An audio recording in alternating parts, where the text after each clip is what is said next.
Earlier, I showed you how you can use the link shared to you to sign in into Google Classroom. But let's say for some reason you are not able to sign into the classroom even though you registered your email as a student. Well, in that case, SVTO has sent you an invitation via email. But before you check your email, you would want to go to Play Store, download Google Classroom because you will be needing that later.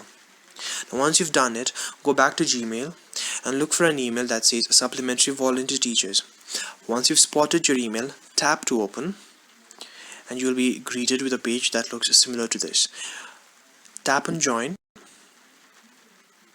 and make sure you choose Google Classroom. Tap on Get Started and choose your Gmail that with which you've registered here. After you tap on OK and chose the right Gmail, you will be prompted with a page with all your subjects with which you've registered for. Now I was sent an invitation with life science, so I am here with all my life science topics.